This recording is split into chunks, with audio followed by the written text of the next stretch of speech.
Welcome to episode 9 of the podcast, and our first story is Maryland by Robert T. Smales.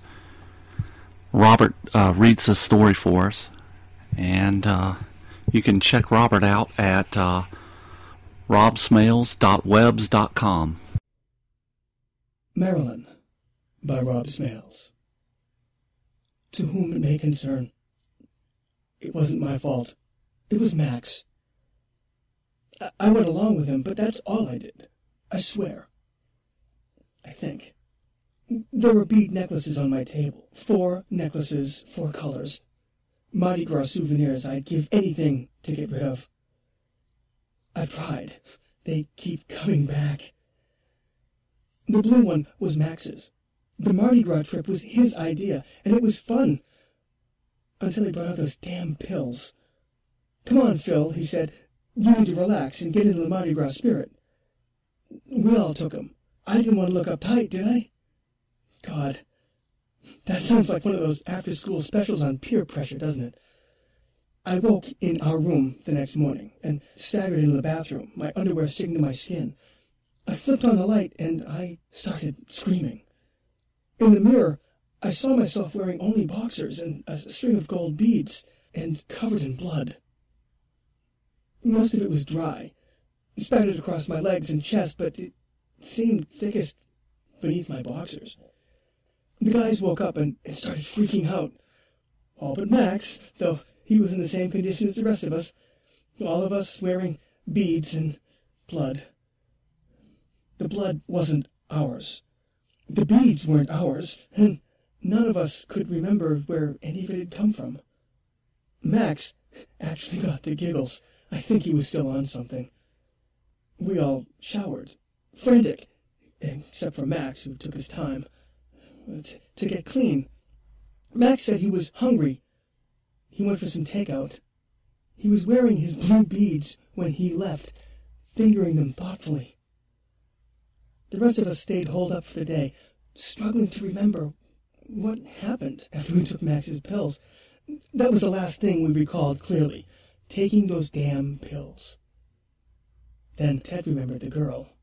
You guys remember the girl with all the beads?" he said. "I just remembered the girl with the beads, like a ton of those necklaces. Like a real party girl." He stared at his own beads, green and shiny, with horror. "I just remembered her. Do you guys remember her?" Marty's eyes widened. "Marilyn. Her name was Marilyn, right? Or something like that? I can't remember."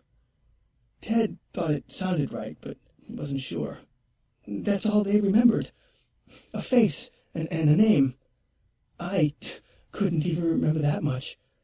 We looked at each other, wide-eyed. What the hell had we done? We waited for Max to come back, wondering if he remembered anything. We waited, and waited. It was almost midnight when the police called. A hit and run, they said. A truck or a bus, they said. Very messy. If not for his driver's license, they might never have identified the body. It was while we were getting ready to go to the station that Ted found the beads. Max's blue beads, the ones he'd been wearing when he left, piled in the center of Ted's bed. We spent the next day dealing with the police about Max. We were all terrified they would start asking us about a woman named Marilyn. What had we done and why, but they never did. Maybe they took our twitchy fingers and staring eyes to be shocked over Max. I don't know. I do know it was nighttime when we got back to the hotel. Marty and I stopped at the hotel bar, but Ted went right up to the room. He looked exhausted. Marty and I sat in the bar until the screaming started. There was a commotion out in front of the hotel, and we ran to see what was going on. Ted was easy to identify. He'd landed on his back. His face was unmarked, which is strange, since the impact had spread the back of his head like pancake batter on a hot skillet. The police said he jumped from the roof 10 stories up to make an impact like that. We insisted that Ted couldn't have. He was terrified of heights. He couldn't even look out a 3rd-floor window. They wouldn't listen. Another day with the police, worse this time. Getting back after dark again. Marty didn't care that the police had ordered us to stay in town. He was going home. It was the beads. Blue, green, and his own red, waiting on his bed when we returned. I left with him. The red-eye to Boston was less than 4 hours. Halfway through the flight, Marty got up to use the lavatory. Once the door was locked, he started screaming. It went on and on, screams that stopped just as they forced the door. And Marty sat there, alone and dead, terror stamped on his face. I didn't wait for any investigation, but took off. As soon as we were on the ground, I came home. Unpacked. Found them in my suitcase. Beads. Red, blue, green, and gold. I tried to get rid of them. I threw them out the window. I put them in my neighbor's garbage can. I forgot them on a cross-town bus. Each time I got home, I found them, waiting. While I was contemplating the beads, I saw the news. A Rhode Island co-ed on a trip to Mardi Gras, found brutally raped and beaten to death in her hotel room. I knew the girl in the picture. Knew her, though I couldn't remember her. Still can't. Marilyn Hereford. They said the police are following good leads. Maybe they're on their way here now. I don't know. But they won't get me. She'll be here first. I wanted to write this down, though, so people would know that I'm sorry, and it wasn't my fault. Phil put the pen down and pushed the paper away. He stiffened at the sound of the door opening behind him, then relaxed in resignation. His eyes closed, and tears, long held in check, began to flow. He spoke in a murmur, without turning around. "Hello, Marilyn." I say every house in America should have an electric chair. And every man just once in his life should sit in it, just so that he can feel the power of millions of gallons of electricity flow through his veins. I got an electric chair, that's all I need. You get an electric chair, Sheldon, you don't have to worry about the audience. You get an electric chair, you can tell them anything you want, as long as it's real.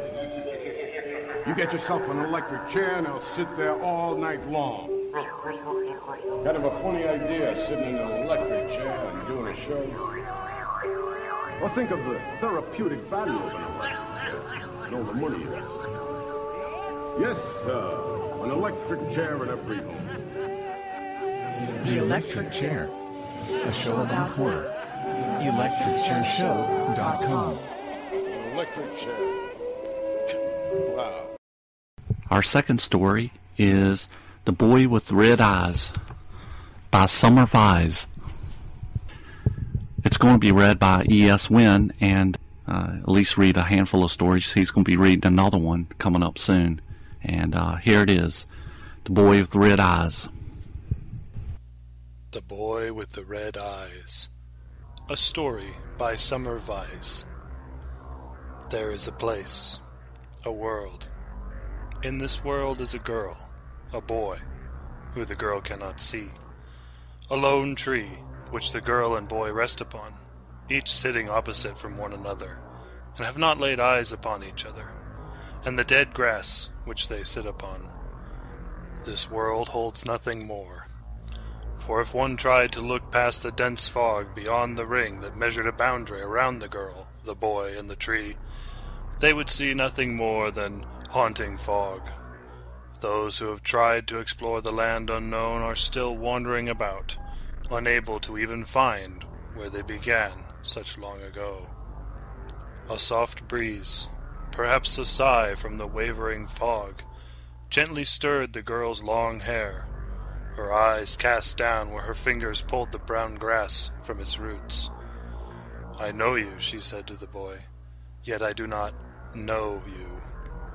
The girl waited, hoping for an answer from him, but when nothing came, she continued, "I have not seen you, but I know you are a boy, young even. I have heard your voice, but even as a stranger, it's familiar to my ears. I don't know you, yet I know you." A few moments of silence passed before the boy finally responded, "Perhaps one day you will know." The girl pondered his reply, while silently counting the dead grass leaves in her hand. "What are you?" the girl asked bluntly. "A what?" "Am I not a whom? One who is living and breathing. A human such as you?" the boy asked quickly to the girl. "Perhaps," the girl thought it through, "but never has a human other than myself stepped foot upon this world.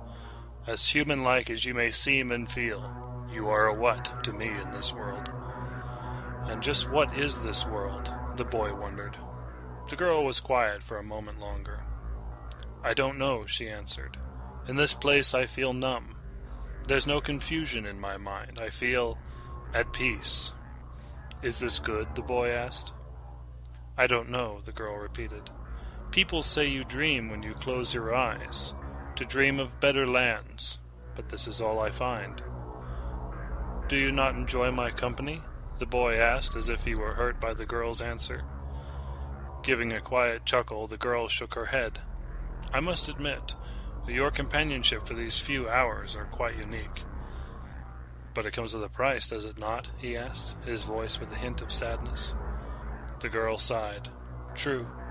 I feel as if I have ran non-stop from my bed to this world, once I have awakened. My body feels weakened, and my mind dull. But if it's the payment for such peace now, then so be it." "What peace do you find?" This time the boy sounded generally interested when she spoke. "Quiet," she replied. "There's no thoughts running amok in my head. Back home I can't shut it off, but here it's like they never existed. It's quiet," she said again, resting her head back upon the coarse bark of the tree. "What about you?" the girl asked. "What about me?" the boy replied. "Tell me your part in this world. Why are you here?"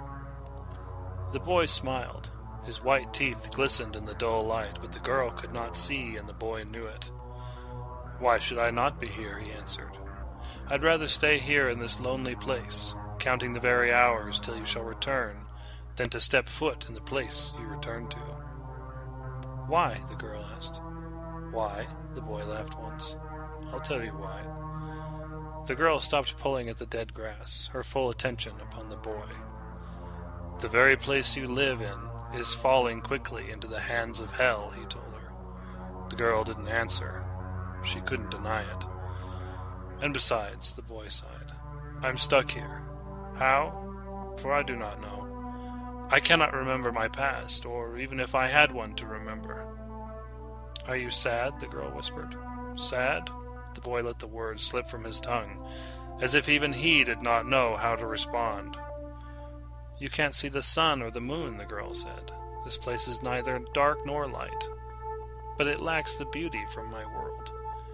"Ah," the boy sighed, "beauty. For there is much beauty to be found in your world, once you scrape away the trash." The girl tipped her hand, watching the dead grass she collected fall to the ground. "Do you wish to leave?" she asked. A moment passed, and the girl thought the boy had left her, but his answer soon came from the other side of the tree. "All the time." The girl was suddenly lost in thought. "What are you thinking of?" the boy asked kindly. Wiping a tear away, she took a trembling breath before answering. I just think it's sad," she sniffed. "It has to be lonely to live here." "Don't waste your tears for me. The boy felt his chest tighten.